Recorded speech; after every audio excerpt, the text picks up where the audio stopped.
श्री कृष्णा। राधे राधे दोस्तों, स्वागत है आपका अपने चैनल पर। आज हम आपके लिए माता के स्वरूपों की कथा लेकर आए हैं। तो आप इन कथा के माँ के स्वरूपों की कथा प्रेम से सुनिए। तो प्रेम से बोलो माता रानी की जय हो। माँ दुर्गा की पांचवी शक्ति स्कंद माता की पावन कथा। तो प्रेम से बोलो स्कंद माता की जय हो।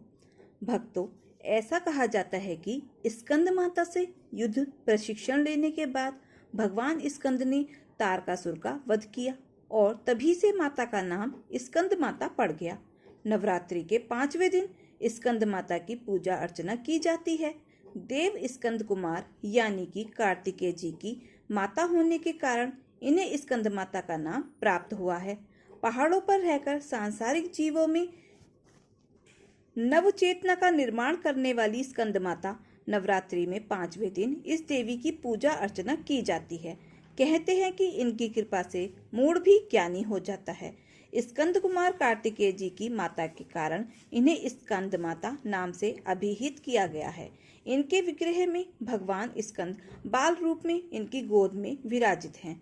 इस देवी की 4 भुजाएं हैं। ये दाईं तरफ से ऊपर वाली भुजा से स्कंद को गोद में पकड़े हुए हैं। नीचे वाली भुजा में कमल का पुष्प है।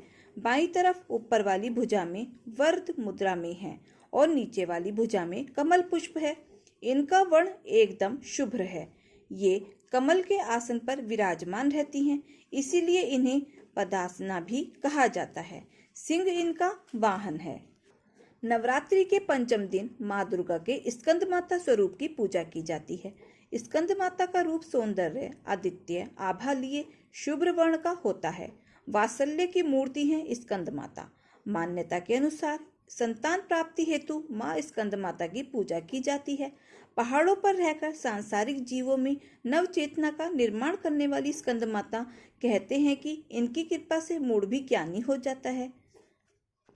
स्कंद कुमार कार्तिकेय की माता के कारण ही इन्हें स्कंद माता नाम से अभिहित किया गया है। इनके विग्रह में भगवान स्कंद बाल रूप में इनकी गोद में विराजित हैं।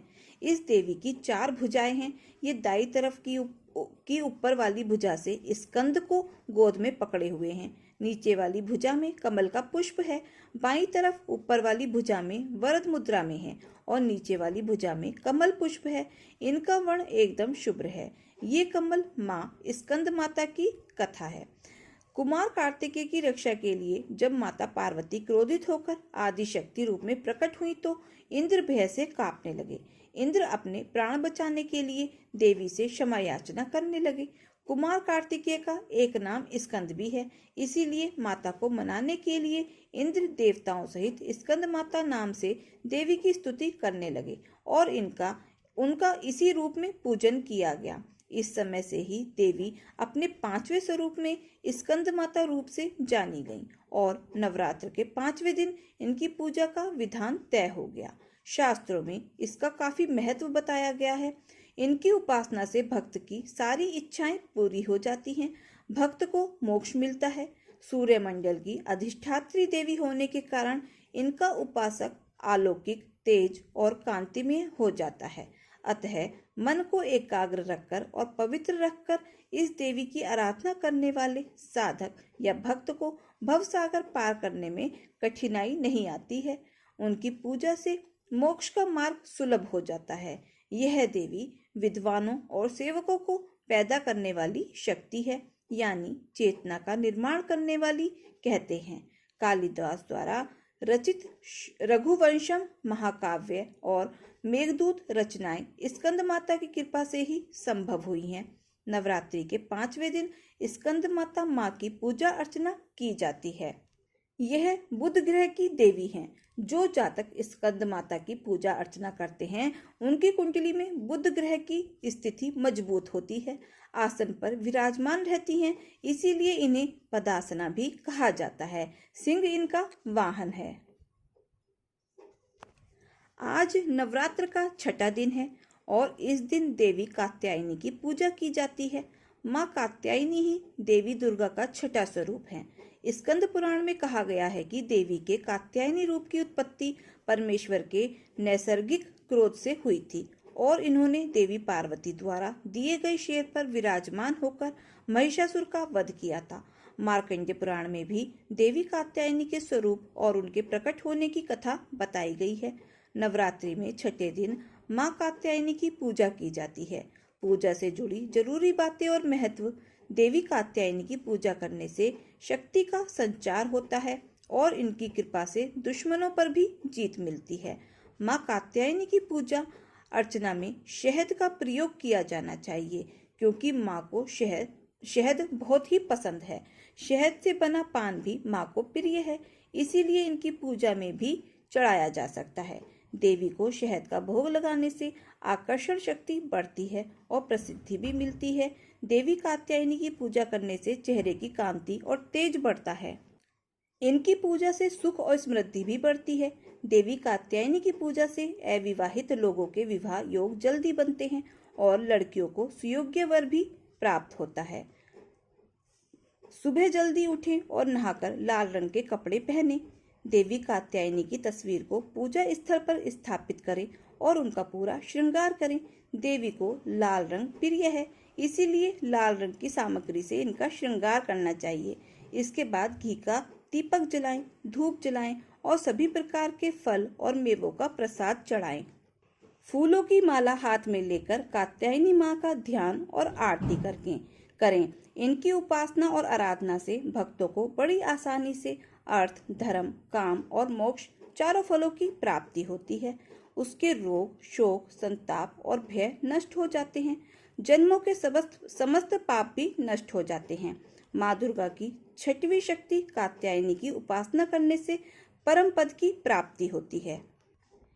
इनकी 4 भुजाएं हैं। दाईं तरफ का ऊपर वाला हाथ अभय मुद्रा में है तथा नीचे वाला हाथ वर मुद्रा में। माँ के बाईं तरफ के ऊपर वाले हाथ में तलवार है, वह नीचे वाले हाथ में कमल का फूल सुशोभित है। इनका वाहन भी सिंह है। इनका स्वरूप अत्यंत भव्य और दिव्य है। ये स्वर्ण के समान चमकीली हैं और भास्वर है। माँ कात्यायनी की कथा। इस देवी को नवरात्रि में छठे दिन पूजा जाता है।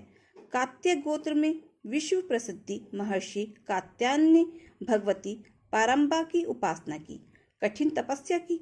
उनकी इच्छा थी कि उन्हें पुत्री प्राप्त हो। माँ भगवती ने उनके घर पुत्री के रूप में जन्म लिया, इसीलिए यह देवी कात्यायनी कहलाई। इनका गुण शोध कार्य है, इसीलिए इस वैज्ञानिक युग में कात्यायनी का महत्व सर्वाधिक हो जाता है। इनकी कृपा से ही सारे कार्य पूरे हो जाते हैं। ये वैद्यनाथ नामक स्थान पर प्रकट होकर पूजी गई। माँ कात्यायनी अमोघ फलदायिनी है। भगवान कृष्ण को पति रूप में पाने के लिए ब्रज की गोपियों ने इन्हीं की पूजा की थी। यह पूजा कालिंदी यमुना के तट पर की गई थी, इसीलिए ये ब्रजमंडल की अधिष्ठात्री देवी के रूप में प्रतिष्ठित है। माँ कात्यायनी शत्रुहता है, इसीलिए इनकी पूजा करने से शत्रु पराजित होते हैं और जीवन सुखमय बनता है। जबकि माँ कात्यायनी की पूजा करने से कुंवारी कन्याओं का विवाह होता है। नवरात्रि के छठे दिन भक्त का मन आग्नेय चक्र पर केंद्रित होना चाहिए। अगर भक्त खुद को पूरी तरह से माँ कात्यायनी को समर्पित कर दे तो माँ कात्यायनी उसे अपनी असीम आशीर्वाद प्रदान करती हैं। नवरात्रि के छठे दिन माँ कात्यायनी की पूजा की जाती है। माँ कात्यायनी बृहस्पति ग्रह की स्वामिनी मानी गई हैं।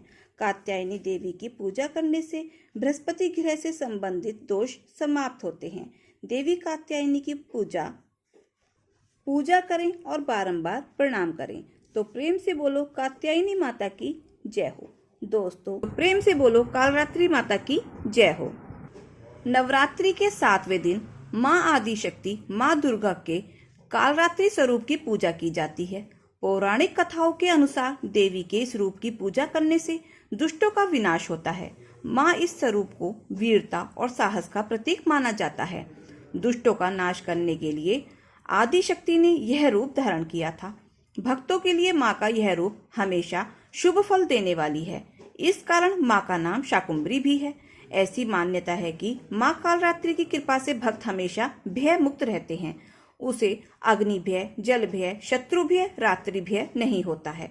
कालरात्रि देवी का शरीर रात्रि के अंधकार की तरह काला है। गले में विद्युत की माला और बाल बिखरे हुए हैं। माँ के 4 हाथ हैं।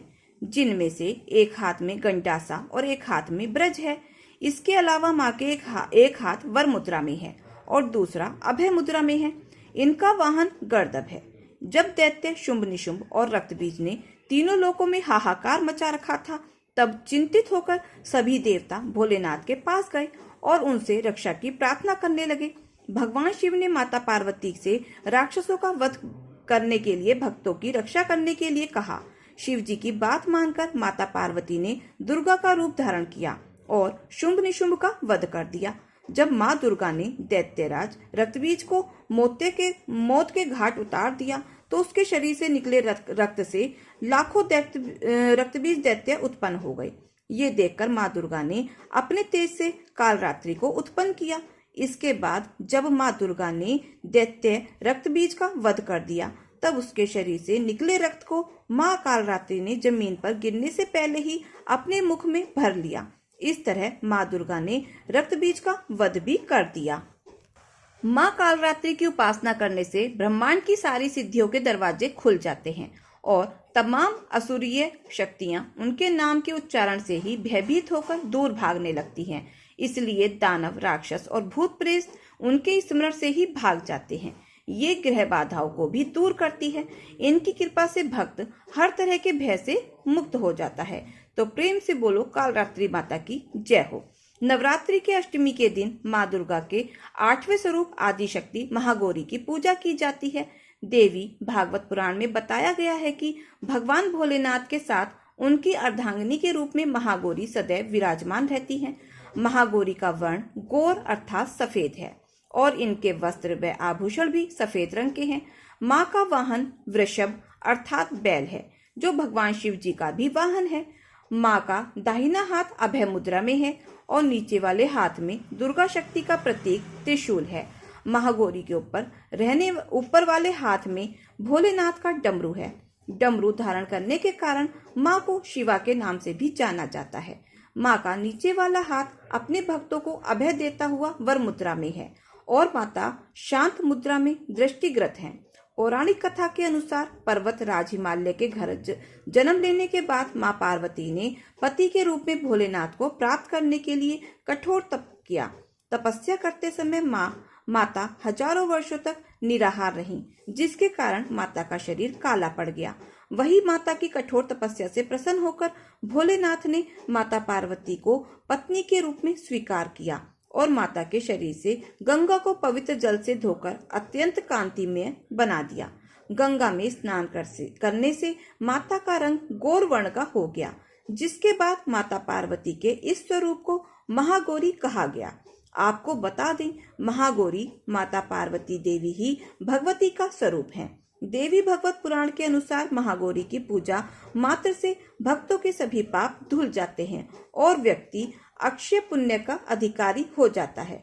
तो प्रेम से बोलो महागौरी माता की जय हो।